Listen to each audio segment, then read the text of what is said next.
Assalamualaikum warahmatullahi wabarakatuh.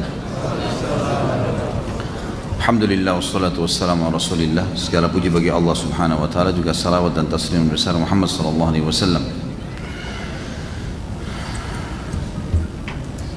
Saya mau bertanya, saya seorang ibu, anak saya tersandung narkoba sampai masuk penjara. Setelah dia keluar, dia berjanji ingin taubat dan kembali mengurus saya dan ibunya. Tapi dia ingkar setelah bebas. Saya harus bagaimana lagi Ustaz? Mohon penjelasannya.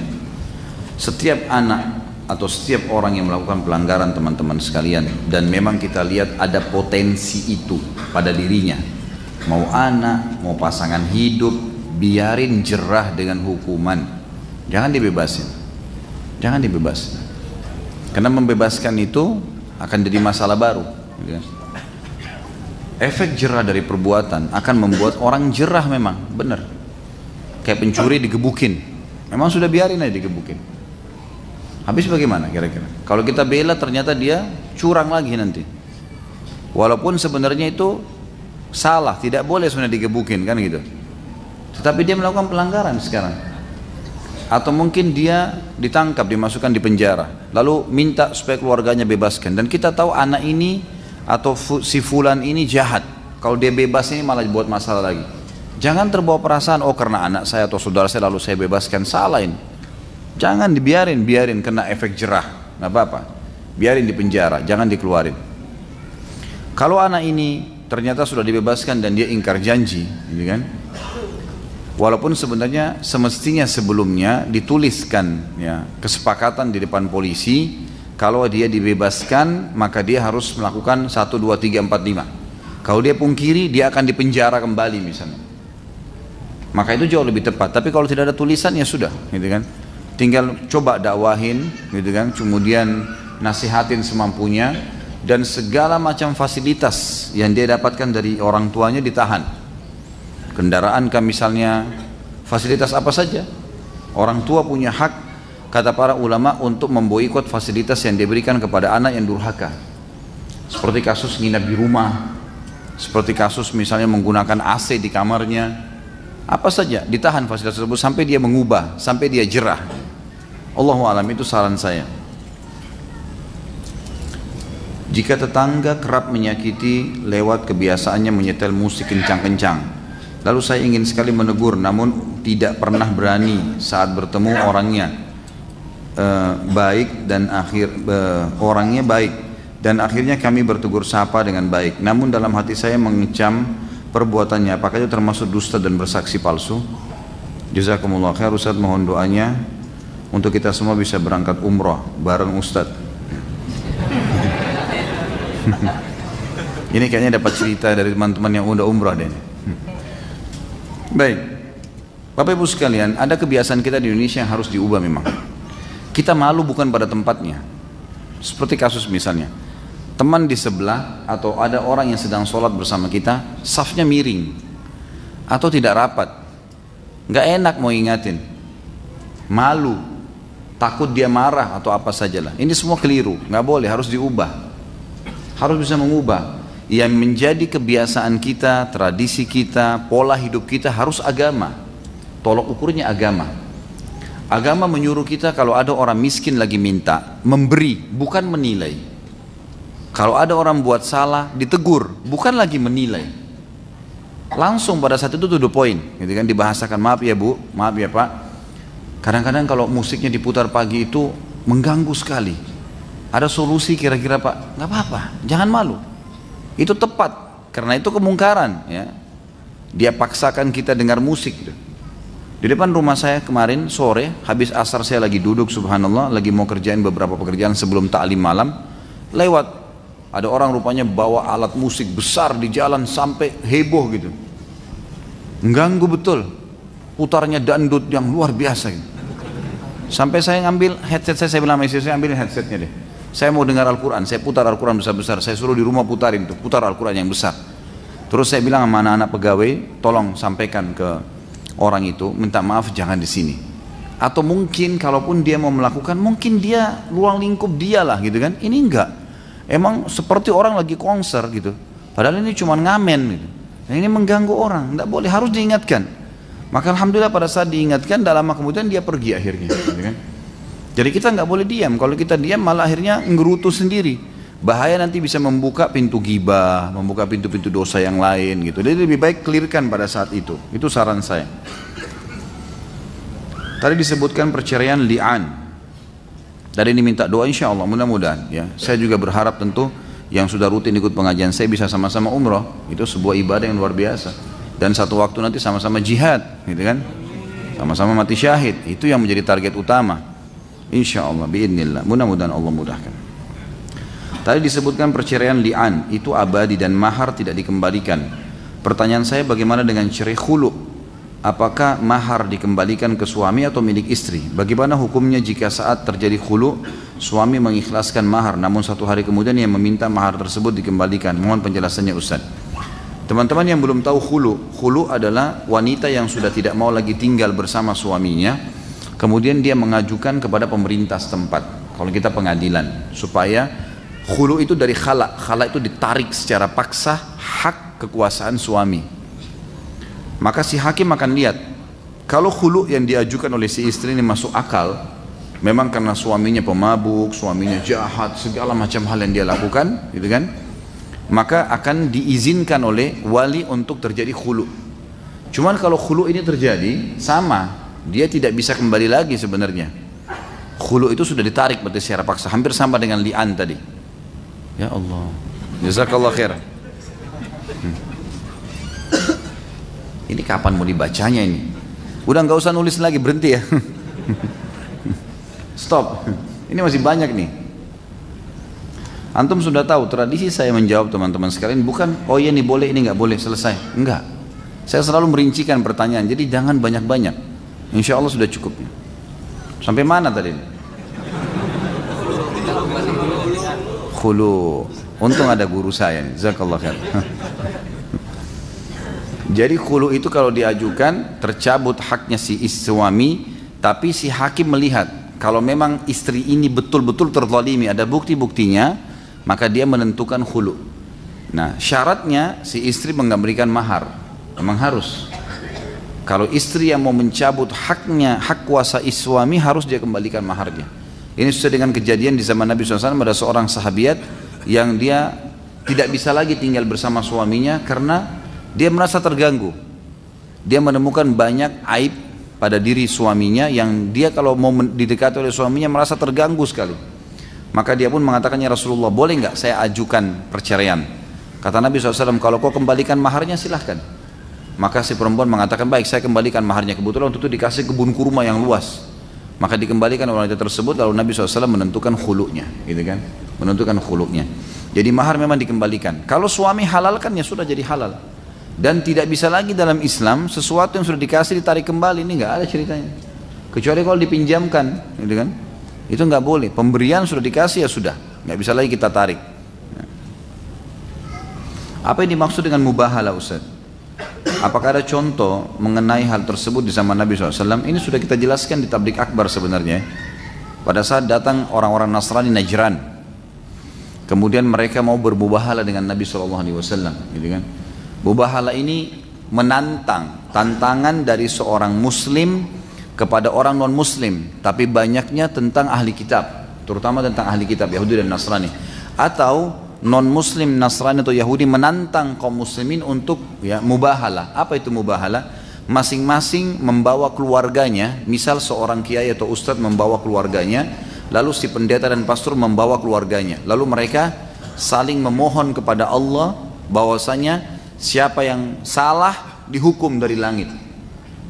Itu namanya mubahalah, tantangan. Jadi pernah ada surat Nabi Muhammad SAW dikirim ke Najran. Najran ini wilayah mayoritasnya Nasrani, mengajak mereka Islam. Maka Raja Najran waktu itu mengirim beberapa pendeta mereka, datanglah ke Madinah. Lalu dialog dengan Nabi SAW. Setelah Nabi SAW menjelaskan Islam, mereka tetap menolak rupanya.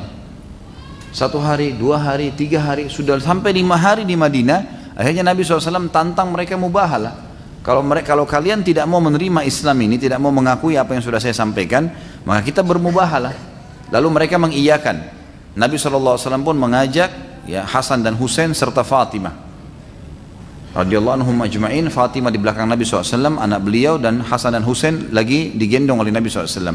Lalu pendeta dan pastor-pastor mereka ini datang juga dengan keluarganya. Begitu mereka berada di sebuah lapangan luas, dan di situ ada gunung yang besar, tidak disebutkan gunung apa, tiba-tiba saja di atas gunung tersebut menumpuk asap hitam yang seakan-akan siap untuk menyerang siapapun yang salah. Maka pendeta tersebut mengatakan, jangan lakukan, karena kalau dia nabi, kita akan terlaknat sampai anak turunan kita. Sudah, kita bayar jizyah aja. Akhirnya mereka pulang dan mereka membayar jizyah. Itu kurang lebih mubahalah. Bagaimana pendapat Ustaz tentang kesaksian Grand Sheikh Al-Azhar bahwa Syiah tidak sesat, karena ada beberapa teman yang sekarang meragukan akan kesaksian ini. Subhanallah, kalau kita lihat ya, kita lihat di beberapa cuplikan, orang ini pun berjalan dengan beberapa syekhnya orang Syiah, gitu kan. Sampai ketemu dengan presiden kita pun ada fotonya kalau dia bersama dengan orang-orang Iran, gitu kan. Allahu a'lam. Kalau fatwa ulama dari dulu, ya, dari zaman tabi'in sampai sekarang, ahli sunnah tidak pernah ada yang mengatakan Syiah itu benar. Belum pernah ada satupun. Mungkin baru orang ini yang mengatakan ada kesamaan atau sama-sama saja, gitu. Jadi Allahu alam, kalau kita kembali kepada pendapat jumhur ulama, nggak mungkin satu orang yang kita dahulukan, dan tidak ada hujjah, tidak ada alasan. Apa alasannya, dan dari sisi mana mereka mau dikatakan ada kesamaan dengan ahli sunnah? Mereka mengatakan Quran kurang, sahabat dikafirkan, gitu kan? Mereka mengatakan ada para imam-imam mereka itu maksum, ya. Dan banyak sekali akidah mereka yang ngawur itu, nggak mungkin, gitu kan? Kalau tanya pendapat saya, Allah alam, saya tidak bicara tentang orang ini, semoga Allah kasih hidayah, tapi dia bentrok dengan mayoritas ulama dari zaman dulu nih, berabad-abad, turun-temurun semua mengatakan kasus yang sama. Dan kita tahu memang dalam sejarah Islam, selalu saja yang berkhianat terhadap ahli sunnah, terhadap kaum muslimin, orang-orang Syiah, selalu. Kasusnya runtuhnya Abbasiyah, yang bekerja sama dengan pasukan Tatar, Mongol, itu orang-orang Syiah, Perdana Menteri pada saat itu. Kemudian juga Daulah Safawiyah, negara Safawiyah yang akhirnya mau membongkar kuburan Nabi SAW, bekerja sama Portugis di zaman Khalifah Sulaiman Kanuni, salah satu khalifah yang ada di Turki, gitu kan. Itu mereka Safawiyah yang didirikan oleh Ismail Safawi. Ini orang luar biasa, sampai dia menggali kuburannya Abu Hanifah rahimahullah, dan dia suruh orang Syiah kencingin. Dari dulu nih, dari zaman dulu nih ceritanya, ini bukan baru ini. Jadi mereka ini cuma berkedok, Syiah itu sama dengan orang munafik di zaman Nabi SAW, persis, nggak ada bedanya. Pura-pura Islam tapi menghantam Islam dari dalam. Kalau tidak, untuk apa mencaci maki sahabat? Untuk apa mengatakan Quran kurang? Dan pernah ada orang mengatakan, ada orang Syiah yang berkata begini, saya sudah bilang jangan dengar dari orang Syiah, nggak ada yang perlu diambil dari mereka, tidak diterima kesaksiannya sama sekali. Tidak ada. Semua empat imam, dari Imam Malik, Abu Hanifah, Imam Syafi'i, Imam Ahmad, semuanya punya statement yang jelas. Tidak pernah ada orang Syiah yang diterima riwayatnya, tidak pernah ada orang Syiah juga yang didukung oleh mereka, sama sekali, gitu. Sama sekali tidak ada. Jadi kalau orang ini tiba-tiba muncul mengatakan Syiah itu bisa sama dengan ahli sunnah, dari sisi mananya? Dan sekarang seringkali kalau ada seminar didatangkan tentang persamaan Syiah Sunni, tidak ada orang Sunni yang benar itu didatangkan tuh. Coba kalau orang Sunni yang benar datang, tidak akan bisa ngomong. Dan memang agak sulit ya, karena Syekh Shinqiti rahimahullah pernah ditantang oleh satu imamnya Syiah di Madinah waktu kami masih mahasiswa di sana. Ayo kita berdebat nih antara Syiah sama Sunni, mungkin ada persamaan. Sederhana sekali perdebatannya. Kata Syekh Shinqiti, diangkat Al-Quran, kalian percaya ini nggak? Ini Quran di tangan saya, ini percaya nggak? Syekhnya Syiah bilang enggak, saya nggak percaya. Kalau gitu nggak usah berdebat, percuma. Kalau Quran ini kamu nggak percaya, kita mau kembali kemana nanti? Nggak ada rujukan. Bagi mereka Quran kita kurang kok, gitu kan? Orang Syiah itu kalau ngomong enak sekali, Abu Bakar itu salah. Seperti Abu Bakar itu temannya sendiri, gitu kan? Padahal Nabi SAW mengatakan dalam hadis, tapi ini orang Syiah nggak bakal percaya. Memang kita juga tidak percaya sama mereka, percuma, gitu kan? Muamalah kita persis dengan muamalah Nabi SAW dengan orang-orang munafik di zaman Nabi SAW. Sholat sama kita silahkan. Tapi mereka ngomong tidak dipercaya, titik, jangan dengar, nggak ada yang mesti didengar gitu. Jadi mereka ini banyak, aduh terlalu banyak deh, susah kalau mau diingatin fakta-faktanya, itu berputar-putar dalam kesalahan yang ngawur, sudah semua, sudah ngawur, udah nggak bisa diterima sama sekali apa yang harus disampaikan gitu. Jadi memang semestinya kita harus ya menghindar, sudah menjauhi aja. Nasihatin iya, luruskan iya kalau ada kesalahan, gitu kan. Mungkin bergabung sama muslimin silahkan, tapi pastikan setiap kali mereka berkuasa pasti darahnya ahli sunnah halal. Itu sudah pasti. Mereka merekayasa banyak keadaan. Susah lah kalau mau disebutkan itu terlalu banyak dan sudah sering saya jelaskan masalah ini, teman. Bagaimana hukumnya menuduh orang berbuat jahat tapi tanpa ada saksi? Hanya berbekal dengan barang bukti saja, misal rekaman CCTV, rekaman audio, sidik jari dan seterusnya. Kalau kata ulama gini, dalam fikih-fikih mu'asirah, fikih-fikih yang terbaru sekarang, kalau ada barang-barang bukti yang sudah menjadi bisa memposisikan sebagai saksi, maka secara otomatis itu sudah jadi saksi. Seperti CCTV sekarang. Biasanya pasti di tempat CCTV itu akan ada penjaga, kan gitu. Penjaga yang sedang menjaga CCTV atau orang yang memasang CCTV, sebenarnya dia sudah menjadi saksi. Sebenarnya dia sudah bisa menjadi saksi karena memang dia yang memasang CCTV itu. Apalagi kalau dasarnya memang dia bisa merekam, kayak kita tahu ini semua sudah masuk dalam kesaksian. Insya Allah sudah bisa, sudah cukup ya. Apakah boleh seseorang yang berada pada posisi benar namun karena banyaknya saksi palsu yang menuduhnya sehingga dia menjadi tertuduh, dibela dengan menggunakan saksi palsu lainnya sehingga orang yang posisinya benar terbela dari tuduhan? Tidak boleh. Jangan dosa dibalas dengan dosa, nggak boleh. Gimana caranya? Mereka saksi palsu, kita juga saksi palsu, dia dihukum, kita juga dihukum. Nggak usah. Kejujuran akan menyelamatkan seseorang, teman-teman sekalian. Jangan lupa kalau Allah itu ada. Allah Subhanahu wa taala itu ada. Ini asas akidah kita nggak boleh ragu dengan masalah itu. Jadi tidak ada sesuatu yang perlu dikhawatirkan. Allah Subhanahu wa taala Maha melihat, Maha mendengar, Maha mengetahui, Maha segala-galanya. Jadi tidak ada yang perlu dikhawatirkan, tidak usah khawatir. Kalau sampai pun orang ini terpojok, Allah punya cara untuk memberikan kemenangan. Dan terlalu banyak contoh berhubungan dengan masalah ini. Kalaupun dia sampai dihukum dan terzalimi, maka pastikan itu untuk peninggian derajatnya. Banyak kebaikan-kebaikan yang Allah kasih untuk dia. Apakah berbohong ketika masakan istri atau ibu tidak enak termasuk apa ini? Kondisi yang diperbolehkan untuk berbohong. Dan apa hukumnya kita berbohong untuk melindungi aib kita atau saudara kita? Boleh saja ya. Kalau makanan termasuk dalam, ulama kasih contoh. Misal asin sekali, enak gak? Enak. Nggak mau. Tapi besok kurangin garamnya ya. Titipin pesan. Nah, apa itu? Ya. Kalau untuk pasangan ya, kalau untuk orang tua ini saya tidak temukan dalilnya. Ibu kita misalnya memang nggak enak masakannya, maaf ya bu ya, mungkin saya kurang cocok, misalnya kita bahasakan lebih santun, gitu kan? Mungkin seperti itu. Kalau bolehkah kita berbohong untuk melindungi aib saudara kita? Itu tidak boleh, sama saja tidak boleh. Ini semua yang kita bahas tadi seperti itu, apa adanya, jujur, nggak usah dilindungin apa-apa. Bagaimana jika orang tua suka berbohong, bahkan suka mengajari cucunya berbohong juga? Dosa lah, dosa. Ini orang tua yang tidak berilmu ini. Ini berbahaya sekali. Kata Urwah rahimahullah, hati-hati teman-teman sekalian. Makanya jangan pernah berhenti hadir di majelis ilmu. Kata Urwah, tidak ada manusia yang paling buruk dibandingkan orang tua yang sampai tua masih belum tahu hukum Allah. Itu buruk sekali di mata para ulama itu. Bahaya sekali. Karena dia sampai umur tua begitu, apalagi punya cucu terus tetap berbohong, ini berbahaya. Berarti dia tidak tahu hukumnya kan. Tidak ada udzur di sisi Allah SWT. Ini berbahaya. Semoga Allah kasih hidayah. Ya si anak ya, harus mengingatkan orang tuanya. Nggak boleh, ini bohong loh. Sampaikan hadis-hadisnya. Cukuplah hadis tadi yang Nabi SAW menegur seorang ibu yang ingin memberikan kurma yang digenggam di tangannya. Nabi SAW tidak lihat, tapi Nabi mengatakan, kalau di tanganmu betul-betul ada, tidak, kalau di tanganmu tidak ada kurma apa yang kau janjikan, maka kau telah dicatat sebagai pendusta. Nggak boleh, dosa besar. Doa orang yang terzalimi makbul. Apakah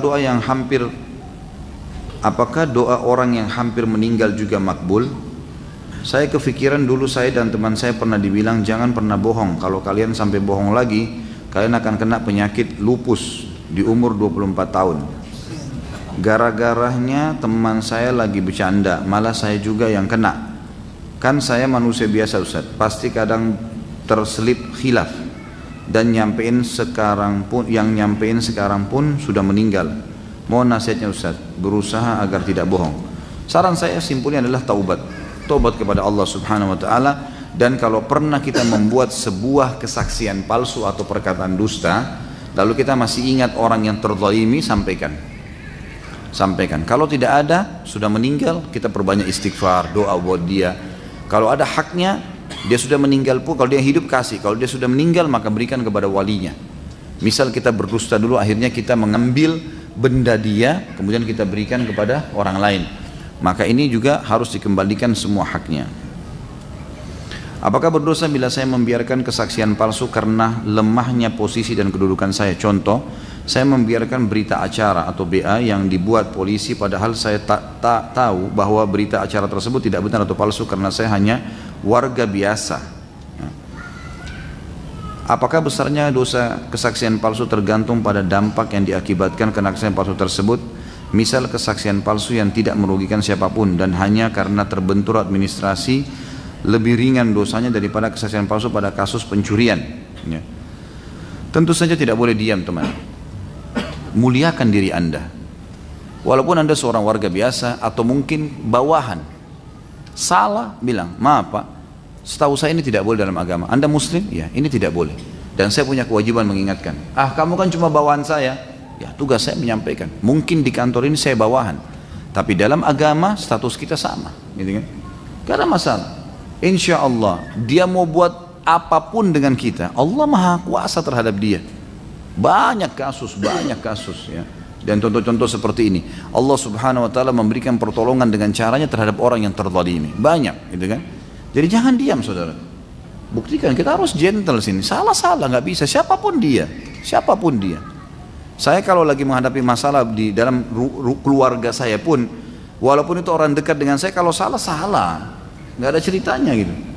Makanya kalau ada keluarga yang mau datang konsultasi dengan saya, sudah tahu kalau sama saya yang benar-benar, yang salah, siapapun itu. Kita tanggung jawab di hadapan Allah Subhanahu wa taala ya. Jadi jangan teman-teman sekalian, jangan memberikan kesaksian palsu atau membiarkan sementara kita tahu. Ingkar mungkar wajib. Kalau kita sudah ingatkan dia tetap mau jalankan, ya sudah. Terserah dia, tapi kita sudah lepas dari tanggung jawab hari kiamat. Ingat selalu hadis Nabi SAW, siapapun yang melihat seseorang berbuat kemungkaran lalu dia tidak memungkiri, maka orang tersebut akan datang hari kiamat mencekik orang ini dan berkata di hadapan Allah, ya Allah, orang ini lihat saya berbuat kemungkaran dan tidak diingatkan, sekarang saya tuntut. Bahaya kan? Akhirnya pahala kita diambil. Ingkar mungkar aja pada saat itu, besarkan jiwa nih, gitu kan?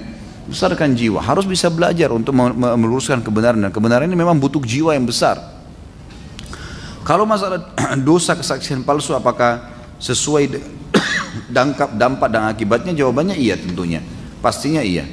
Bedalah antara orang yang memberikan kesaksian palsu untuk mengambil sebuah pulpen dengan kesaksian palsu untuk mengambil sebuah mobil atau misalnya mengambil harta warisan, itu pasti beda. Tapi tidak ada secara khusus hadis-hadis Nabi SAW yang merincikan satu persatu. Tapi yang jelas efek itu berpengaruh. Pasti akan ada efeknya, ya lebih besar maksud saya. Ya, karena makin besar efeknya, maka makin besar juga dosa yang didapatkan. Ustadz menjanjikan sesuatu kepada orang tua padahal dananya untuk membeli atau bayarnya belum ada sampai berbulan, bahkan tahunan, tapi sudah niat dan usaha nabung. Apakah sudah termasuk kriteria dusta? Tentu tidak ya, innamal a'malu binniyat, gitu kan. Yang penting bilang, insya Allah ibu, insya Allah ayah, kalau saya sudah punya uang saya akan belikan. Ya. Memang orang tua kita pun tahu itu. Dan kita juga tahu teman-teman. Yang perlu gini, harus tahu ya, kalau kita dusta, Allah tahu tuh kedustaan dan Allah buat berkecamuk di jiwa kita. Pegangin saja itu, nggak usah peduli dengan orang lain. Orang lihat atau tidak lihat, kita tahu diri kita sendiri kok. Kita tahu kita dusta atau tidak, maka kembali kepada diri kita sendiri nih. Harusnya kita begitu, dan kita ini akan menjadi jiwa yang bersih, jiwa yang baik kalau memang kita sudah melatih diri untuk itu. Teman-teman, jiwa ini pernah saya bahasakan seperti ruangan, harus steril. Steril benar. Ruangan itu kalau penuh dengan bekas makanan, kita habis makan nasi goreng, taruh piringnya di dekat ranjang, bekas minum jus, taruh gelasnya di situ, air putih, pakaian kotor berantakan sana sini, lemari terbuka berantakan, tidak nyaman, AC-nya tidak panas, tidak dingin misalnya, bau pengap, nggak enak, dan baju kotor bertumpuk dan seterusnya. Kita sendiri tidak nyaman di ruangan itu kan. Tapi kalau ruangan itu steril, bersih, lantainya bersih, sedikit tumpah dilap, baju-baju dengan rapi, ada wangi di kamar itu, AC-nya dingin, enak, sejuk. Kita juga masuk nyaman. Begitulah ibarat jiwa kita. Kata ulama, semua dosa itu seperti barang-barang rongsokan tadi tuh, bekas-bekas makanan lah, apalah. Semua tidak enak, pengap. Jiwanya orang itu sendiri nggak nyaman. Orang beriman teman-teman yang biasakan jiwanya bersih, itu akan steril, enak dia, enak. Nggak punya musuh, tidak ada celah orang lain mau berbuat buruk buat dia, nggak ada. Karena memang tidak ada celahnya, dia selalu baik. Dan itu dimulai dengan kita sendiri melatih diri kita teman-teman sekalian. Jangan bilang kayak tadi, maaf, ada salah satu pertanyaan tadi mengatakan, ya saya juga manusia biasa kadang-kadang, ya kadang-kadang salah. Bukan begitu teman-teman. Saya manusia biasa maka saya tidak boleh salah. Maksudnya begitu. Jangan salah, nggak boleh salah, gitu kan? Kalau ada sesuatu kesalahan yang artinya gini, kesalahan itu kayak orang jalan, tahu nih ada air, tapi saya mungkin pikir kalau saya injak pelan-pelan tidak kepercik. Ternyata setelah saya injak kepercik juga. Nah itu salah yang dimaklumi, kan gitu. Tapi kalau lainnya, ini memang kesalahan yang dibuat, memang sengaja. Tahu nih kalau saya ucapin salah, ini dusta. Terus diucapin juga, ya nggak bisa lah, gitu kan. Ini nggak boleh dimaklumi, jangan biasakan diri kita pada hal-hal yang buruk teman-teman sekalian. Saya pegawai kontraktor, kadang kalau saya meeting koordinasi dengan owner proyek, saya ditanya schedule Ustaz. Lalu saya sudah siapkan draft schedule, dan kalau ditanya rencana pekerjaan saya paparkan menurut desain rencana, tapi ternyata tidak tercapai. Itu termasuk dusta kah Ustaz? Kalau Anda tahu, antum ini tahu benar. Misal gini, saya butuh modal. Contoh, saya kasih contoh di luar dulu, bukan pegawai. Anda seorang pengusaha, kemudian punya satu proyek, butuh sekali uang. Misalnya mau bayar kontrakan, kita ini butuh terdesak. Lalu kita buatlah sebuah proyek baru dengan mengatakan misalnya ini, saya akan jual benda ini, modalnya sekian, untungnya sekian, dalam 1 tahun akan kembali. Ini loh schedule-nya. Ini loh draftnya. Ternyata teman-teman sekalian, kita tahu sebenarnya ini nggak bisa ini. Kita tahu itu dalam jiwa kita tahu. Tapi kita paksakan. Yang penting uang orang itu halal. Kemudian kita bisa selamat dulu bayar kontrakan 2 tahun ke 3 tahun dan seterusnya. Ini berbahaya teman-teman. Ini kesaksian palsu. Nggak boleh. Untuk apa ini? Gitu kan? Ini loh, saya mau usaha ini, modalnya butuh sekian. Jujur, ini bisa berhasil, bisa tidak. Ya. Saya mau jalankan sekuat saya. Kalau Anda mau bantu alhamdulillah, kalau tidak ya sudah. Udah begitu saja. Itu lebih aman. Tapi kalau direkayasa terus informasi ini nggak ada gunanya sama sekali. Jadi jangan menyusahkan diri kita sendiri. Ini berbahaya teman-teman.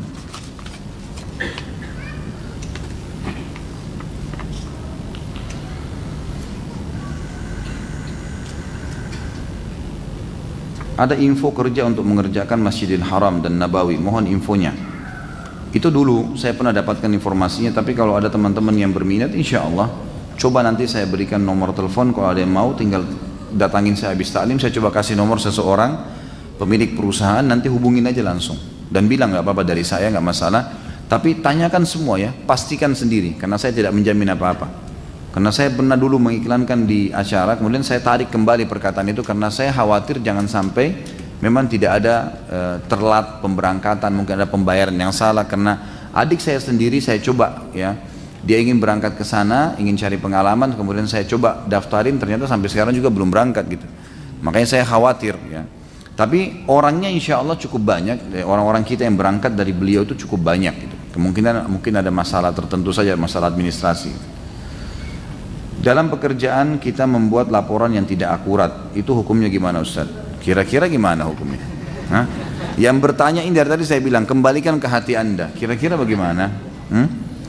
Dosa itu kata Nabi SAW yang berkecamuk di dalam hatimu, walaupun kamu sudah tanyakan fatwanya ke sana sini. Ustaz, bagaimana acara di TV seperti infotainment kalau kita tonton, apakah kita berdosa? Ya, tergantung beritanya, tapi mayoritasnya dosa. Gosip ini orang gimana? Ghibah. Alhamdulillah ada diingatkan sama guru kita. Ghibah itu nggak boleh. Jadi tidak usah tonton. Tapi enak Ustaz, memang enak, asyik. Jangan salah loh. Loh iya, saya pernah kasih contoh. Kalau nonton film Hollywood, film Bollywood, enak nggak? Enak. Bagaimana enggak didatangkan artis yang gagah, yang cantik, ahli, action segala, terus dikatakan tidak enak, asyik tuh nontonnya memang, tapi dosa masalahnya, kan gitu. Setiap dosa, setiap berbuat dosa, dia akan menarik kadar kehusyuan seseorang. Jadi kadar kehusyuan kita turun pada saat kita berbuat dosa itu, teman-teman. Jadi ini hati-hati. Makin kita tutup pintu dosa itu, makin tinggi rate kehusyuannya. Ya. Jadi tutup memang lebih baik tutup, nggak usah. Dan selalu begini, saya sudah bilang ini, selalu gunakan, ingat kata-kata saya teman-teman sekalian. Kalau kita tergoda untuk berbuat satu dosa, tanya, kalau saya tidak buat kenapa? Kenapa kalau nggak dilakukan? Nggak ada masalah. Kalau tidak nonton kenapa? Matanya jadi buta? Enggak kok, gitu kan? Nggak ada masalah. Saya butuh informasi, Ustaz, informasi yang bermanfaat, masalah kesehatan, masalah ilmu pengetahuan, itu masuk akal. Informasi tentang rumah tangganya orang untuk apa? Untuk apa? Sama pembantunya lah, sama pekerjaannya lah, dan macam-macam, nggak ada gunanya sebenarnya. Apakah dengan sholat taubat nasuha bisa menghapus dosa-dosa kita seperti dosa saksi palsu, dan berapa kali sholat taubatnya? Apakah tiap malam atau satu kali saja? Sholat taubat teman-teman sekalian itu untuk menghapus dosa-dosa kecil, dosa-dosa kecil. Kata Nabi SAW dalam hadis yang hasan riwayat Imam Ahmad, tidak ada seorang muslim pun yang berbuat salah kecil, kekeliruan, tidak berhubungan sama makhluk ya, berhubungan dengan Allah Azza wa Jalla. Maka misal dia lalai mengerjakan sebuah perintah, tapi hukumnya itu sunnah, dia merasa ini dosa, atau mungkin dia lihat sesuatu yang haram, dan itu dia tahu dosa, dia ingin tinggalkan, dia ingin taubat, lalu dia wudhu. Kata Nabi SAW tidak ada seseorang pun muslim yang berbuat dosa, kesalahan, kemudian dia wudhu, lalu dia sholat 2 rakaat, lalu beristighfar, kecuali Allah ampuni. Tapi ini ulama sepakati masuk dalam dosa-dosa kecil. Kalau dosa besar nggak bisa, harus taubat nasuha. Kesaksian palsu dosa besar, harus ikuti seperti Imam Nawawi mengatakan rahimahullah, tinggalkan dosa itu seketika, menyesali dan janji sama Allah tidak mengulangi. Dan yang ketiga, yang keempat adalah dia harus mengisi sisa umurnya dengan amal saleh, baru bisa dimaafkan. Kalau ada haknya orang lain, kembalikan teman-teman. Kita dulu kasih kesaksian palsu, ternyata orang lain sudah ambil haknya, kita harus datang ke dia, maaf saya dulu salah, saya sekarang baru tahu agama, jangan malu, dan saya merasa bersalah, apa konsekuensinya, saya akan balas. Baik, orang itu mengambil hak Anda, datangi orang tersebut, dulu kau kasih ini kesaksian palsu loh, haknya orang lain kamu ambil, kembalikan, bertakwalah sama Allah, ingatkan, gitu kan. Sudah tidak mau ya sudah, kita sudah berusaha, gitu kan. Kita minta maaf sama orang ini, cari jalan supaya bisa kita memberikan kesaksian balik kalau memang itu dulu palsu, nggak apa-apa, gitu, supaya memang bisa ditarik kembali haknya.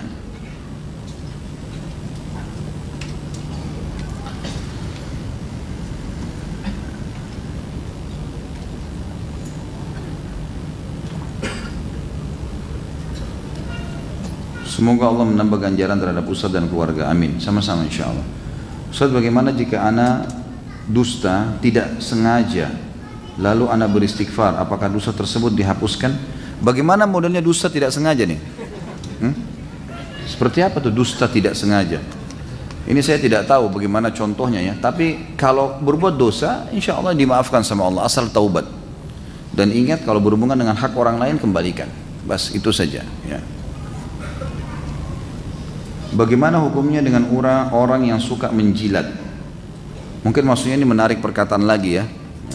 Tentu dia dilarang ini. Nabi SAW mengatakan orang yang menarik sedekahnya sama dengan anjing yang menjilat kembali air liurnya. Jadi memang dilarang dalam agama Islam, tidak boleh. Tidak boleh sama sekali dia menarik kembali perkataannya. Atau yang dimaksud misalnya dia menjilat adalah dia sengaja merekayasa sebuah keadaan untuk mengambil hati orang lain walaupun itu dusta. Ini juga haram. Semuanya perbuatan-perbuatan haram, tidak boleh. Jadilah manusia yang independen teman-teman sekalian. Kita sendiri, gitu kan? Kalau saya prinsip dasar dalam hidup saya gini loh. Saya selalu jadi saya. Apapun perintah agama saya jalanin semampu saya. Orang mau bilang apa, yang penting saya benar, saya jalani. Tolak ukurnya adalah agama. Udah. Insya Allah dengan begitu Allah akan angkat dengan sendirinya tuh. Allah akan buktikan. Kalau ada orang yang mau buat buruk, nanti Allah akan tepis dengan caranya dan seterusnya. Kita gak usah habisin waktu buat itu. Bagi saya adalah bagaimana setiap hari saya bangun, kalau masih bernafas saya akan isi dengan hal-hal yang positif dan diperintahkan Allah yang akan memberatkan amal saya hari kiamat. Saya kalau buat salah yang lalu, saya tinggal beristighfar kepada Allah. Itu konsep dasar. Jadi jangan sibukkan diri dengan hal-hal yang kosong, yang bisa mengundang dosa, sangat mengganggu lah ya. Jadi lebih baik ditinggalkan. Dosa-dosa masa lalu banyak sekali. Apakah kalau suami atau istri kita bertanya tentang dosa-dosa tersebut, tentang zina, khamar, apakah harus dijawab dengan jujur? Dosa-dosa tersebut dilakukan jauh sebelum kenal pasangan. Kalau masalah aib diri kita ditanya, ini nggak boleh kita sampaikan. Itu lain lagi babnya. Namanya kita harus tasattur. Menutupi aib adalah bagian daripada perintah agama, gitu kan? Beda dengan bahasan kita kesaksian palsu atau dusta nih. Misal kita memang tahu ini haknya orang lain, lalu kemudian kita rekayasa keadaan atau kita dusta supaya jatuh tidak didapatkan oleh dia, ini yang haram. Tapi kalau kita pernah berbuat dosa masa lalu, Allah tutupin aib tersebut, dan kata Nabi SAW kita memang disuruh tutupin, gitu kan? Bahkan menutupi aib orang lain diperintahkan. Kalau ada orang yang bertanya atau pasangan kita bertanya, apa kau pernah berzina, apa kau pernah minum khamr, ini nggak usah dijawab. Bahkan kata ulama, tidak wajib dijawab oleh seorang wanita atau pria yang mau menikah dengan pasangannya, ini baru mau menikah, bukan cuma sudah jadi istri, ditanya, apa kau pernah berzina, apa kau pernah gini dan begitu, maka tidak usah dijawab, tidak perlu dijawab. Saya tidak jawab karena agama tidak membolehkan saya untuk menceritakan aib kalau memang pun itu ada, gitu kan? Cuma seperti itu, jadi tidak perlu diceritakan, sama sekali tidak perlu diceritakan. Dan bagi pasangan tidak boleh tanya ini ke pasangannya ya. Nggak usah tanya, ini ngomong-ngomong kamu ini pernah pacaran nggak? Kamu pernah dicium nggak? Kamu pernah dipegang nggak? Kamu pernah ini nggak? Apa ini nyahin penyakit? Kalau pasangannya bilang iya, coba gimana? Kan dia pegal sendiri, gitu kan? Nggak usah nanya, untuk apa nanya? Sekarang depan mata saya ini orangnya, ya sudah nikmatin yang ini, selesai, kan gitu. Untuk apa korek-korek masa lalu ini? Bagaimana dengan cara sumpah yang dilakukan oleh misal pejabat, yaitu dengan memberikan Al-Quran di samping kepala? Ini tidak pernah ada contoh dari Nabi SAW. Tidak pernah ada contoh dari Nabi SAW Al-Quran ditaruh di kepala. Allahu a'lam. Dan ini semestinya diganti. Kalaupun mau bersumpah, bersumpah atas nama Allah. Sebagaimana Nabi SAW sudah contohkan dengan menggunakan wallahi, tallahi dan billahi. Ada 3 macam yang bisa kita gunakan. Apakah ada larangan bersumpah atas nama Allah kalau tidak terpaksa? Apakah ada larangan bersumpah atas nama Allah kalau tidak terpaksa? Saya nggak ngerti nih. Seperti apa pertanyaannya nih?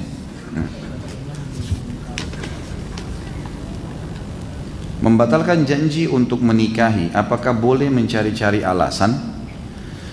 Gentle. Gimana sih? Saya tidak bisa.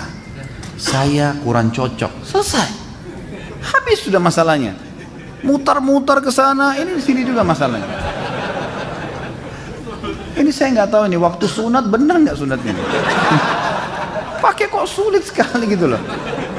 Saya nggak bisa, titik, udah selesai kan, clear. Ini nggak harus mutar-mutar untuk apa teman-teman sekalian? Makanya sebelum menikah melangkah, wajar itu konsep ta'aruf dalam Islam dibolehkan bertanya hal-hal yang mendasar dan tidak boleh ada khalwat dan kemaksiatan. Khalwat berduaan. Ya, dalam arti kata jalan bersama dan seterusnya, dan tidak boleh ada kemaksiatan. Kalau bertanya kamu dari keturunan mana, kebiasaan kamu seperti apa, kamu kerja di mana, itu hal-hal mendasar yang perlu kita tahu, silahkan, tidak ada masalah.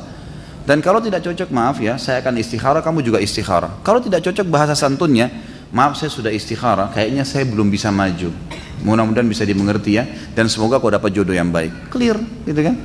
Jadi nggak usah kemana-mana teman-teman ya. Jika berkata sebenarnya khawatir diancam atau menyakiti hati, kenapa kok harus diancam nih? Masa ada orang menikah diancam gitu? Kecuali memang dari dasarnya suka iming-iming nih, ya, mulutnya seperti ember macam-macam, ngomong ini, ngomong itu, janji ini, janji itu. Ini nggak boleh memang, nggak usah janji-janji.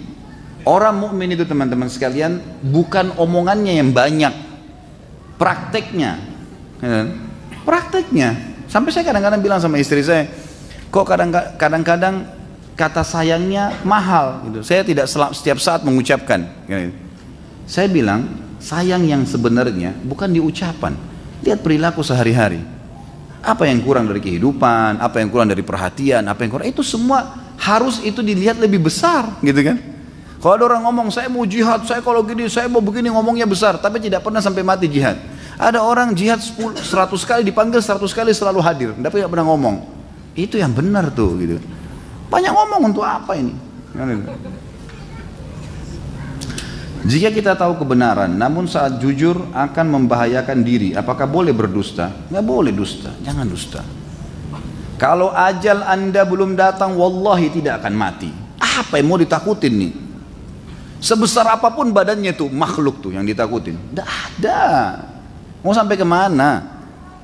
Wallahu muhitun bil kafirin. Allah itu meliputi orang-orang kafir. Jadi teman-teman, sekarang kita tahu kan Amerika punya senjata nuklir ya.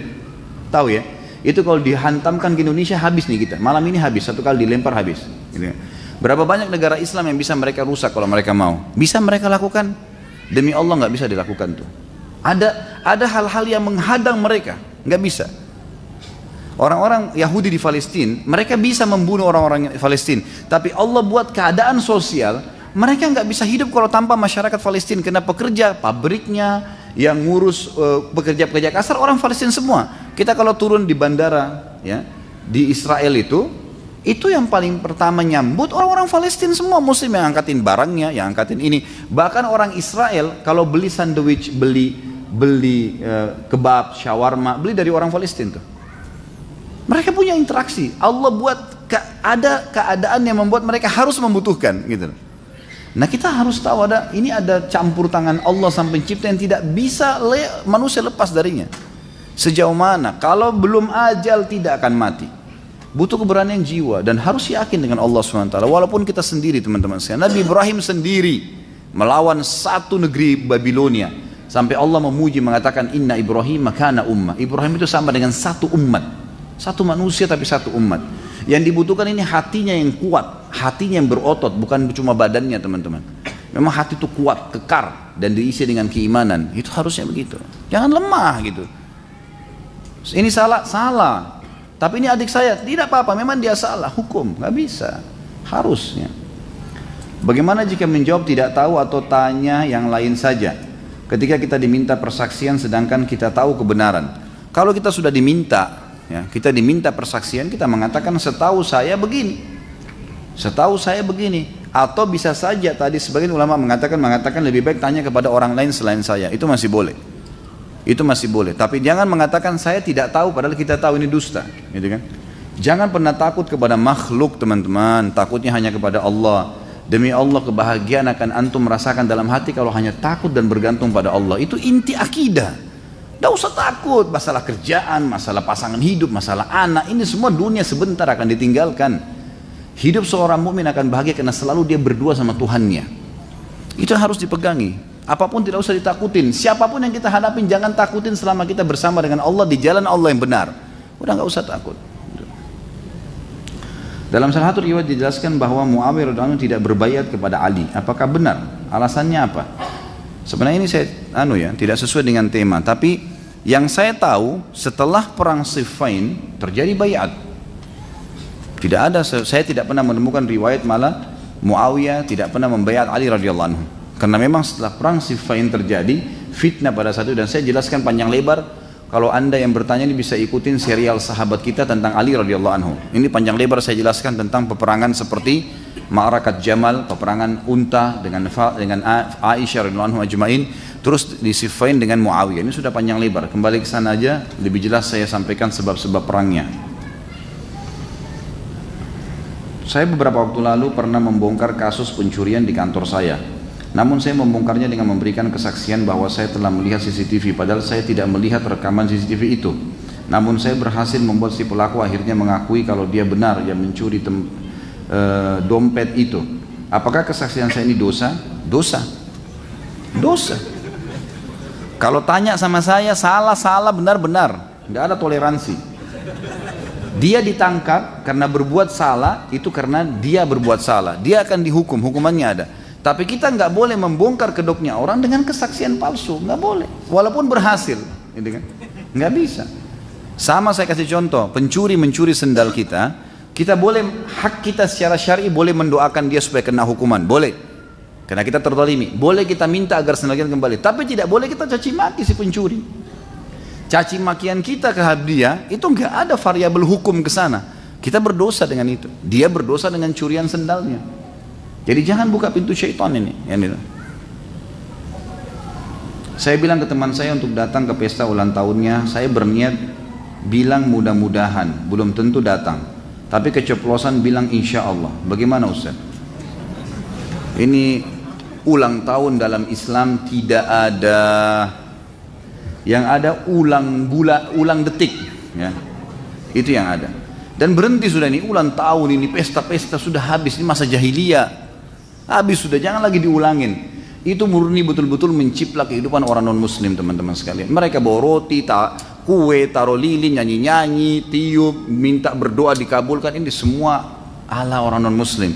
Kata Nabi SAW dalam hadis, man tasyaba biqaumin fahuwa minhum. Siapa yang menyerupai satu kaum maka dia seperti dengan mereka. Coba menjadi muslim yang sejati, kenapa sih? Pokoknya agama saya perintahin, saya kerjakan, yang tidak tinggalkan. Titik, itu saja. Nikmatin itu sampai mati. Udah aman tuh. Karena kalau kita masih mencampur baurkan teman-teman, antum pasti tidak akan rasakan kemurnian Islam. Tidak, belum apa ya, seperti orang belum sampai pada tingkat kuliah, ya, sebelum dapat ijazah terus sudah keluar. Atau mungkin tidak sempat mencapai pada tingkat terakhir, tidak ikut ujian terakhirnya. Mestinya memang kita betul-betul maksimal di situ, teman-teman. Jadi tinggalkan aja. Dan kalau tidak ulang tahun nggak masalah kok, gitu. Tapi saya mau gembirakan pasangan saya mau kasih hadiah, kasih tiap hari. Anak saya mau gembirakan, kasih tiap hari itu. Untuk apa setahun sekali? Perintah agama ada kok. Tahabu, saling memberikan hadiah, maka kalian akan saling mencintai. Boleh nggak Ustaz? Saya belikan kue tar buat istri saya. Boleh. Tapi jangan hubungkan sama ulang tahunnya, karena itu tasyabuhnya, menyerupai non-muslimnya, gitu kan. Tapi kalau kita memberikan hadiah secara umum karena agama perintahkan, boleh, nggak masalah.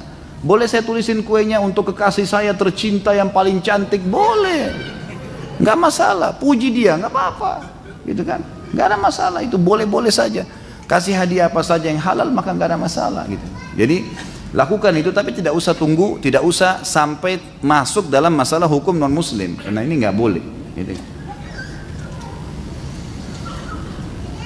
Ustaz, teman saya mu'allaf, namun orang tuanya tidak tahu dia muslim sampai saat ini, karena menurut riwayat medis ibunya mungkin akan jatuh sakit bila diberitahu mendadak bahwa telah menjadi seorang muslim. Bolehkah teman saya tidak memberitahukan ibunya untuk jangka waktu tertentu? Di sisi lain teman saya tetap berusaha menasihati ibunya secara tidak langsung. Kalau dia tidak menyampaikan boleh, dia tidak menyampaikan, karena ini ada dalil. Najasyi, ya, tidak menyampaikan ke kaumnya kalau dia beriman, sampai waktu dia meninggal disolati gaib oleh Nabi SAW, karena kaumnya mengira dia Nasrani, gitu kan. Ulama mengambil sebuah hukum, boleh kalau orang melihat madaratnya dia iklankan Islamnya malah jadi masalah, maka boleh dia sembunyikan. Tetapi saya sarankan seperti ini, cobalah dekatin. Jadi yang paling bagus itu kalau kita mau menjelaskan kepada orang, lemparkan pertanyaan dulu, dengar pendapat dia tentang apa yang sedang kita alami. Seperti misal gini, kepada orang tua misalnya, kita sudah masuk Islam, saya kasih contoh langsung to the point nih.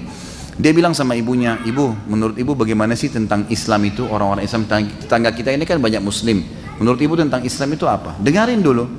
Dari tanggapan ibu itu kita jadi tahu, oh ternyata dia penilaian positif kok tentang Islam, oh negatif tentang Islam, barulah kita ambil kesimpulan, gitu kan. Baru ambil kesimpulan. Siapa tahu dia bilang, oh teman-teman saya Islam itu baik-baik kok semuanya, Islam itu begini, Islam itu begitu. Kita sudah tahu positif, gitu kan.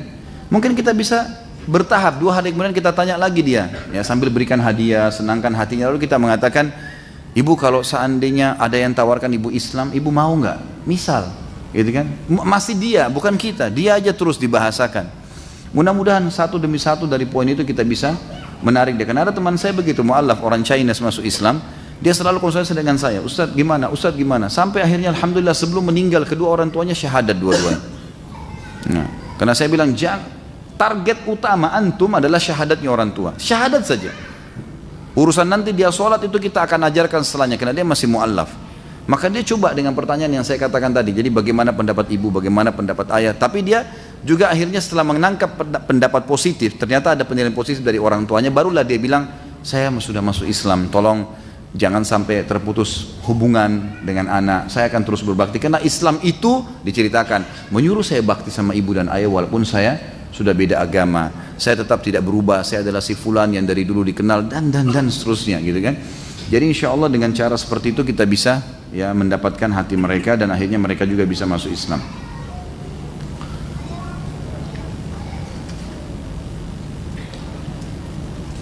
Ini masalah musik kita tunda dulu. Ini sungkeman. Baik. Seseorang bersaksi atas nama Allah kemudian berdusta, terus dia bertaubat dengan membayar kafarah dengan 3 hari puasa. Yang jadi pertanyaan, bolehkah puasa tersebut digabung dengan puasa lain, misal puasa Ayyamul Bid? Kalau puasa kafarah, lebih tepatnya kata ulama disendirikan. Walaupun itu, karena membayar kafarah ini bagian dari kewajiban. Bagian dari kewajiban. Jadi puasa yang boleh digabung adalah sunnah sama sunnah. Seperti puasa Senin Kamis sama Ayyamul Bid, itu lain. Ya. Tapi kalau membayar kafarah ini hukumnya wajib. Dia harus puasa 3 hari gitu kan, untuk membersihkan dosanya. Jadi tidak bisa digabung dengan puasa sunnah lain. Seseorang pernah bertanya kepada saya, kenapa kita muslim dilarang mengucapkan salam terlebih dahulu kepada orang kafir? Bukankah Islam itu agama rahmatan lil alamin? Bukan rahmatan lil Islam yang saling menyelamatkan antara manusia. Mohon penjelasannya Ustaz. Pertama sekali itu perintah agama kita. Memang Nabi SAW melarang kita memulai memberikan salam, gitu kan. Jadi pertama sekali karena patuh kepada Allah dan Rasulnya, itu dulu. Karena agama di atas segala bagi kita. Sebagaimana juga orang-orang Nasrani atau agama lain pasti punya peraturan-peraturan, gitu kan. Pasti punya peraturan-peraturan. Kita menjadi rahmatan lil alamin artinya memberikan petunjuk bagi mereka. Tapi termasuk keadilan adalah kalau kita melakukan sesuatu yang dibolehkan dalam agama toleransi, kayak bakti dengan orang tua yang kafir, silaturahim dengan keluarga yang kafir, bantu orang susah, jenguk orang sakit. Sebutkan semua toleransi yang boleh dalam Islam, dan ada juga yang tidak boleh, dan kita harus saling menghormati, gitu kan? Jadi ada yang tidak boleh, ada yang boleh. Kita bahasakan baik-baik dengan mereka supaya mereka jelas tentang masalah hukum syar'i ini, mana yang boleh dan mana yang tidak boleh, gitu. Ini pertama, karena perintah agama. Yang kedua, kita yang dilarang memberikan salam. Ya. Tapi kita bukan dilarang menyapa. Ya. Salam itu kan ucapan doa ya, sambutan.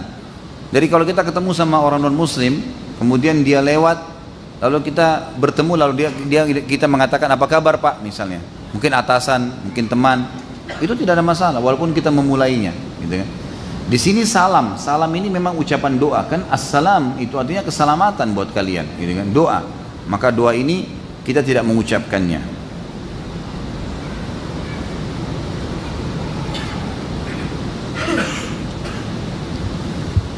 Ini tanya, ada doa khusus nggak untuk bisa jual rumah? Pak Yoyo yang tahu nih.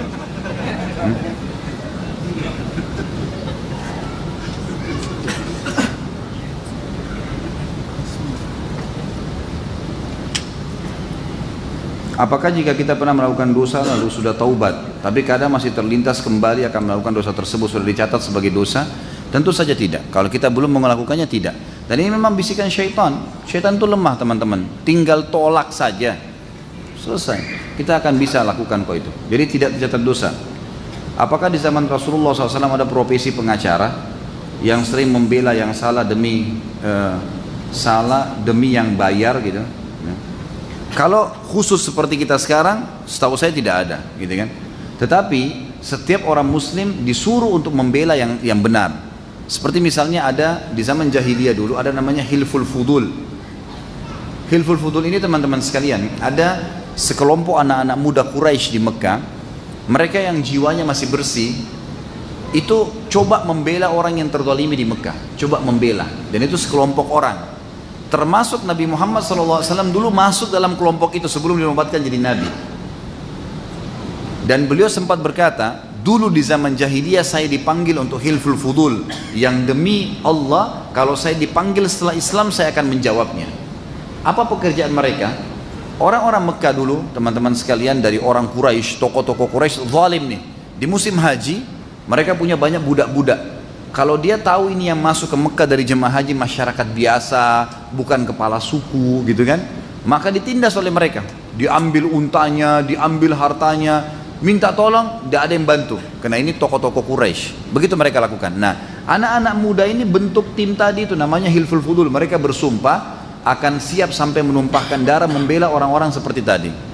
Nah, kalau ini antum tarik ke masalah ini seperti pengacara ya mungkin. Tetapi tidak dibayar pada saat itu ya. Tidak ada istilah bayar nih, karena mereka amar ma'ruf nahi mungkar. Tapi bolehkah mengambil gaji dengan profesi sebagai seorang pengacara?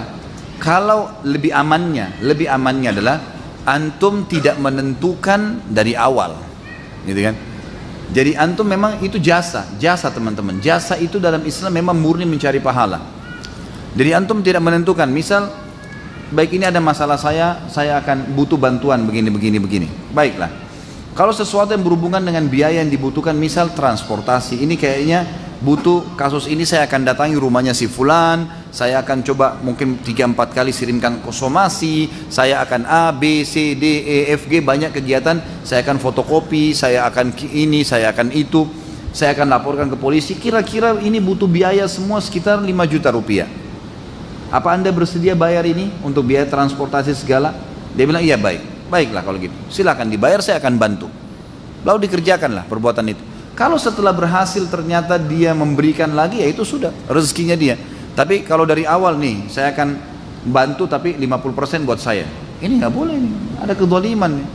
Itu bukan bantu namanya, kan gitu. Kita kadang-kadang menyalahgunakan kata-kata bantu ini, bantu tapi minta balasan, ya bukan bantu namanya, kan gitu. Itu bukan bantu namanya, artinya kalau tidak dibayar tidak akan melakukannya. Nah ini keliru teman-teman sekalian, Allahu a'lam, ini yang saya tahu.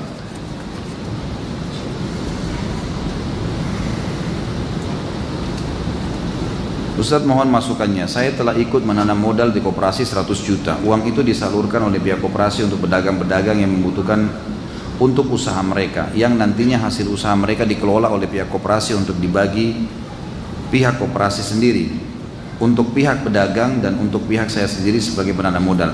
Yang saya herankan, saya dapat hasil 10% dari saya menanam modal 100 juta setiap bulannya. Jika sudah berjalan 1 tahun, maka saya diberi 2 opsi, yaitu berhenti atau melanjutkan. Jika saya berhenti, maka modal saya yang 100 juta kembali, tapi kena potong 10%, jadi nerimanya cuma 90 juta. Jika saya lanjutkan, maka saya akan seperti semula, yaitu akan mendapatkan hasil 10% setiap bulannya tanpa modal dikembalikan atau memperpanjang modal saya. Dan jika saya merekrut 1 orang untuk menanam modal, maka saya mendapat 1% dari orang yang saya rekrut. Apakah ini haram? Haram. Ini gharar namanya, nggak boleh. Haram dalam Islam. Ya sudah jelas bahasa saya. Jadi tidak boleh. Tidak bolehnya kenapa Ustaz? Tidak boleh karena penentuan pertama, tidak boleh ada penentuan persentase dari modal. Tidak boleh. 100 juta kamu masukkan ke saya akan kasih kamu 10% dari 100 juta. Ini gharar, nggak boleh. Kalau keuntungannya 100%, ya, dia dirugikan dong kalau cuma 10%. Atau mungkin karena koperasi hanya butuh duit, atau si fulan yang minta modal butuh duit, dia sebenarnya cuma dapat 5% keuntungan, tapi dia paksakan diri untuk kasih 10%. Kan gitu. Ini gharar namanya. Ini nggak boleh. Ini yang pertama. Yang kedua, di sini ada masuk unsur gharar dan kezaliman plusnya. Kalau kita tarik, maka dipotong 10%. Apa haknya dia potong 10%?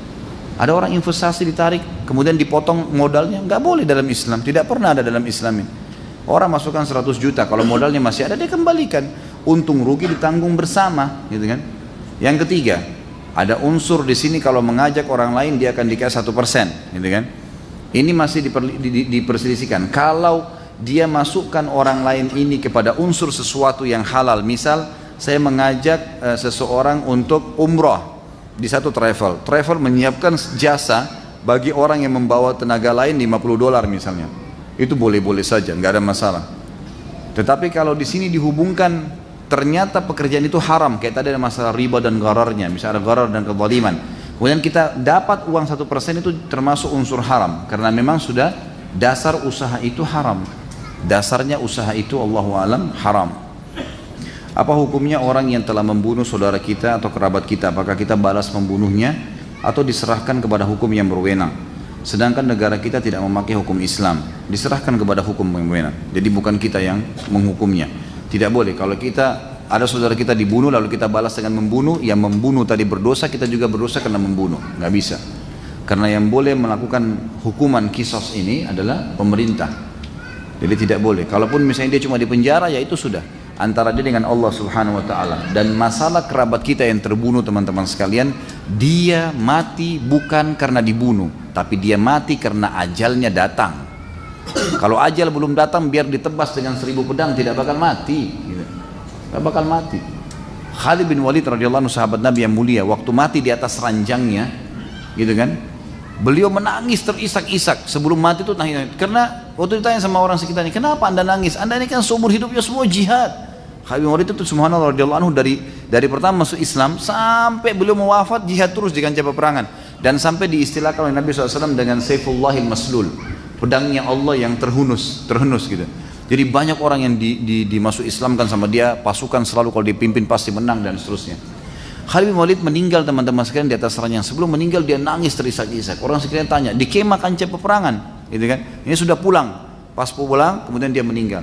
Lalu ditanya, kenapa anda menangis? Dia bilang, demi Allah tidak ada satu celah di tubuh saya kecuali semuanya ada sabetan pedang atau hantaman tombak, lubang tombak, ataupun ya tusukan anak-anak panah. Tapi akhirnya saya mati seperti matinya seorang wanita di atas ranjang. Artinya mereka sampai pada tingkat seperti itu teman-teman sekalian, berharap mati syahid tapi tidak bisa. Mau diapakan gitu kan? Harus ya dia bisa menerima keadaan itu, harus dia bisa menerima. Jadi kita bisa ambil pelajaran dari kisah-kisah orang-orang yang seperti ini supaya jangan sampai kita memaksakan. Kalau memang pemerintah yang menentukan, ya pemerintah yang menemukan hukumnya. Jika kita menikah dengan janda beranak satu, apakah anaknya otomatis jadi mahram? Ya, tentu saja jadi mahram, gitu kan? Allahu a'lam. Baik, mungkin begitu dulu teman-teman sekalian karena pertanyaan masih banyak dan kayaknya tidak bisa semuanya dibaca. Mudah-mudahan di sini yang belum saya baca sudah terbaca atau sudah masuk dalam pertanyaan-pertanyaan yang sudah kita bacakan tadi. Kita berdoa kepada Allah Subhanahu wa taala semoga majelis kita diberkahi dan juga Allah Subhanahu wa taala menjadikan ini semua timbangan amal kita di hari kiamat, di timbangan amal nanti. Dan semoga semua yang berbuat salah dimaafkan oleh Allah Subhanahu wa taala, semua yang masih sakit disembuhkan penyakitnya, yang tidak utang dilunasi utangnya, yang belum dapat hidayah dimudahkan dapat hidayah, yang sudah dapat hidayah dimudahkan untuk mengamalkan. Dan kita selalu mendoakan saudara kita muslimin dimanapun mereka berada, terutama di Palestina, di Syria, di Yaman, di Irak, di Myanmar yang sedang tertindas. Semoga Allah ikhlaskan niat mereka, terima para syuhada mereka, muliakan Islam di tangan mereka dan tangan kita. Dan semoga saja Allah SWT partisipasikan kita bersama mereka di pahala baik dengan doa dan harta juga dengan jiwa kita. Dan semoga Allah dengan kemahamurahnya menyatukan kita semua di surga firdausnya tanpa hisab, semuanya satukan kita di majelis ilmu yang mulia ini. Mudah-mudahan bermanfaat. Subhanakallahumma bihamdika asyhadu an la ilaha illa anta astaghfiruka wa atubu ilaik. Wassalamualaikum warahmatullahi wabarakatuh.